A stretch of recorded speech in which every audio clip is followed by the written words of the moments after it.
Professeur Didier Raoult, quelle est l'évolution de l'épidémie actuellement? Quelle est sa place dans l'histoire des crises sanitaires? Alors, l'évolution de l'épidémie, comme vous la verrez, pour nous, l'épidémie est en train de disparaître progressivement. Donc, on avait au maximum, au pic, on a eu jusqu'à 368 cas nouveaux par jour. Et là, actuellement, on est plutôt dans la zone de 60-80 par jour. Donc, il y a une diminution très, très significative du nombre de cas détectés et encore plus significative chez les gens qui viennent se faire détecter alors qu'ils sont asymptomatiques. Donc il est possible, c'est une des possibilités que j'avais évoquées parmi d'autres, que l'épidémie disparaisse au printemps et que d'ici quelques semaines, il n'y ait plus de cas pour des raisons qui sont extrêmement étranges, mais qui sont des choses qu'on a l'habitude de voir pour la plupart des maladies virales respiratoires. Donc c'est assez banal. Si on essaie de replacer ça dans le cadre des épidémies, des crises sanitaires, vous voyez, on peut mesurer les crises sanitaires avec ces images. Vous voyez les crises sanitaires d'été, vous vous rappelez la canicule de 2003, la canicule de 83 que j'ai vue, vous voyez que l'été, si vous surveillez au fur et à mesure, vous pouvez détecter les crises sanitaires très aisément. C'est une des propositions que j'avais fait quand j'avais fait un rapport au ministère de la Santé, son cabinet, la DGS ne voulait pas en tenir compte et malheureusement c'est ce qu'il faut faire parce que ça permet de détecter les vraies crises sanitaires. Donc si on essaie de voir si actuellement la crise sanitaire a une incidence sur la mortalité en France, la réponse est non. Les crises sanitaires qui ont, pendant l'hiver, joué une différence significative sont en 97, 2000, 2009 et 2017, mais on est très loin actuellement, si on cumule, vous voyez, les mois de décembre à mars, de la crise sanitaire de 2017, où il y avait eu énormément de grippe H3N2. Il se trouve que cette année, il y a eu beaucoup moins de grippe et beaucoup moins de VRS, ce qui fait que l'augmentation de la mortalité liée à ce nouveau virus n'est pas visible significativement dans l'ensemble de la population. Bien entendu, il y a d'autres phénomènes, c'est multifactoriel, mais on ne peut pas dire, c'est que j'ai horreur de prédire, mais quand même j'avais prédit que cette crise sanitaire ne modifierait pas l'espérance de vie des Français. C'est le cas, on fera les comptes, pas plus que d'ailleurs en Chine, 3000 ou 4000 morts ne modifient l'espérance de vie des 1,3 ou 4 milliards de Chinois dans l'année. C'est pas vrai. Donc c'est, encore une fois, c'est bien de faire face aux crises sanitaires, de les gérer. Il faut les gérer sans angoisse, sans inquiétude, en étant le plus professionnel possible, en gérant les choses au coup à coup, en essayant de diagnostiquer, isoler et traiter les malades pour éviter qu'il y ait plus de morts qu'ailleurs. Voilà. Et donc ça, c'est un point qui me paraît très important. Sur le plan du traitement, où en êtes-vous?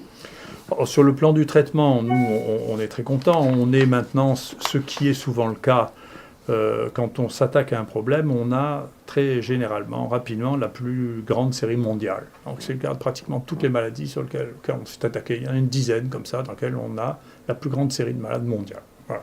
Et donc je pense que sur le Covid, on arrive maintenant probablement à avoir la plus grande série mondiale dans un seul centre, avec... donc ici, on a testé 76 000 sérums de 32 000 patients. 4 296 étaient positifs. On a traité ici à l'IHU Méditerranée infection plus de 3 000 personnes.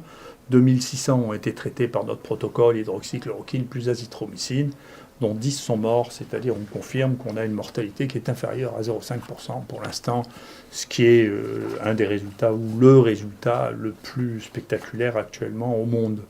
Voilà, donc on est très content.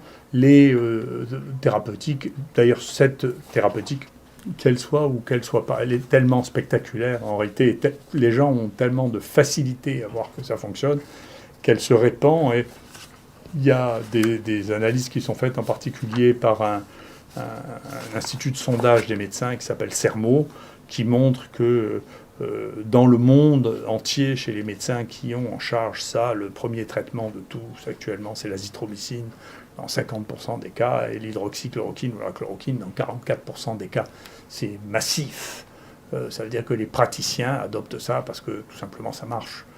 Et d'une manière très intéressante, et qui donnera probablement à réfléchir aux gens sur la méthode, est sorti un papier sur Remdesivir dans le New England, qui est un défi à toute méthodologie, puisque pour la première fois, on ose publier une étude où il n'y a pas de comparatif. C'est-à-dire on ne compare ce traitement à rien, pas même historiquement. Donc c'est extraordinaire. Et donc la seule chose que l'on note, c'est qu'il y a une toxicité considérable, c'est-à-dire qu'il y a 60% d'effets secondaires, ce qui veut dire que ce médicament ne peut pas être utilisé en dehors des patients qui ont une forme très grave, mais les patients qui ont une forme très grave, on le sait ici, en réalité, n'ont presque pas ou n'ont plus de virus, ils ne sont plus à ce stade-là, ils sont à un autre stade. Ce qui veut dire que si ce médicament ne peut pas être donné à d'autres patients que les patients qui ont une forme très grave, et que dans les formes très graves, il ne sert à rien, le débat va petit à petit se réduire, puisque l'autre médicament qui était proposé aussi dans le bras Discovery, le Sevidovir, a montré qu'il était totalement inefficace dans la même indication, ce qui veut dire quand même le paysage va s'éclairer sur les molécules qu'on peut vraiment utiliser et quand est-ce qu'on peut les utiliser. Donc quand les formes sont à ce stade de réanimation, en réalité, les antiviraux auront une activité relativement modeste parce qu'il y a très peu de virus. C'est notre expérience. On a même eu des patients qui étaient morts et qui n'avaient plus aucun virus. On voit mal comment un antiviral prescrit à ce stade pourrait avoir la moindre efficacité. Donc le traitement, c'est les formes modérées, c'est les formes qui sont sévères mais qui ne sont pas en réanimation, qui permettront de faire les choses. Mais c'est intéressant parce que parmi les auteurs, il y a des gens qui ont fait des grands commentaires sur nos méthodes, mais c'est la première fois que je vois un essai publié sans aucun comparateur, ni historique, ni géographique, ni rien du tout. C'est juste dans je ne sais combien de villes dans le monde, on a donné un peu de Remdesivir à des gens qui étaient malades, et avec tout ça, peut-être avec un ghostwriter, c'est-à-dire un auteur ad hoc, a réuni toutes ces données avec très peu de données biologiques pour dire, écoutez, voilà, on a donné du Remdesivir. Voilà. Et c'est intéressant parce que peut-être que c'est une des publications encore qui permettra de suivre avec intérêt les fluctuations absolument extraordinaires de l'action Gilead. Et donc je sais qu'il y a un journal qui m'accuse d'avoir des conflits d'intérêts avec Sanofi, parce que j'ai discuté avec Sanofi au moment de la création des IHU, c'est ce qu'on nous demandait, il fallait qu'il y ait au moins 1, 2 ou 3 industriels qui soient associés pour pouvoir faire du développement en France de la recherche transnationale. Moi j'ai discuté avec Sanofi pour faire ce que je fais maintenant, mais sans Sanofi, c'est-à-dire du repositionnement de molécules qui existent déjà. Puis les discussions ont capoté, donc on n'a pas travaillé avec Sanofi. Mais vous voyez, vous regarderez ce truc, si moi je suis le conseiller de Sanofi, je suis un extrêmement mauvais conseiller parce que Sanofi n'arrête pas de perdre de l'argent, alors que les conseillers de Gilead sont des bons conseillers pour Gilead, parce que Gilead a gagné énormément d'argent depuis le début du Covid, bien que le cours de l'action soit modulé par le fait que l'on communique sur le fait qu'il y ait des traitements alternatifs pour la chloroquine, ou que l'OMS décide que le Remdesivir est le grand traitement, on voit l'action monter. Et puis tout ça, ce sont des choses qui sont intéressantes, et c'est sûrement un des paramètres, je ne sais pas l'interpréter plus que ça, mais il s'agit de sommes absolument colossales. Hein. On est en train de parler de la capitalisation de Gilead, c'est quelque chose de tout à fait énorme. Hein. Donc c'est intéressant de voir, vous voyez, les fluctuations de ce cours en fonction des annonces dans la presse de l'efficacité ou de traitements substitutifs. Et donc, vous voyez que si j'étais encore un conseiller caché de Sanofi, je leur conseille de me foutre dehors parce que, franchement, ils perdent d'argent, ils ont perdu 20% de la valeur de leur action depuis le début de cette action. Donc, ce que je savais, je ne suis pas un très bon conseiller financier. Je pense que les conseillers financiers, en dépit de l'absence totale d'évidence d'efficacité de Remdesivir, sont bien meilleurs que les miens, puisque ça a pris une proportion tout à fait considérable de financement. Voilà. Avez-vous de nouvelles données concernant la toxicité de traitements à base d'hydroxychloroquine et d'azithromycine ? On a vu, là maintenant, nous avons sur les... Alors, on fait ça, bien entendu, avec nos amis cardiologues. Il y a quelques personnes dont ils nous ont dit, écoutez, ceux-là, on préférait que vous ne les traitiez pas. Alors, on ne les traite pas. Ça ne représente pas grand monde, mais ce n'est pas la peine de prendre des risques qui sont inutiles. Et deuxièmement, sur les 2600 que nous avons inclus, nous n'avons eu aucun problème, ça commence à faire beaucoup quand même, 2600.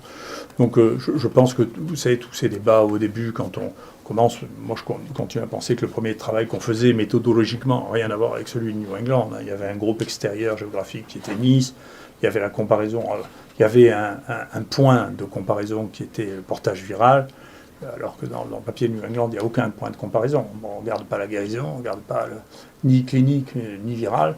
Et puis il y avait une comparaison interne entre hydroxychloroquine et hydroxychloroquine plus azithromycine. Moi, ce qui me frappe dans la situation actuelle, c'est que la mortalité actuelle dans les pays les plus riches est beaucoup plus importante que soit dans l'Est du monde, la Chine, la Corée, les pays de l'Est qui sont riches aussi, mais qui ont une mortalité plus basse, soit dans les pays les plus pauvres. Et donc on finit par se demander si avoir une industrie avec des médicaments extrêmement nouveaux est devenu un avantage ou un inconvénient dans ces conditions. C'est-à-dire que les gens en Afrique, ils n'ont pas beaucoup de choix, donc pour eux, ça ne leur pose pas beaucoup de problème de prendre du Plaquenil et de l'azithromycine, ça ne coûte rien. Tandis qu'en France, il y a une lutte extrêmement brutale contre l'utilisation de médicaments simples et non coûteux, dont je ne sais pas si cela a des conséquences sur la mortalité en France, mais c'est une bonne question.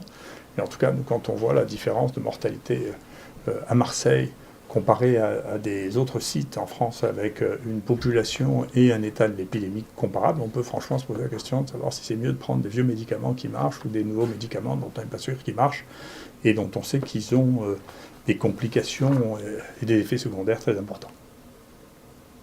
Merci.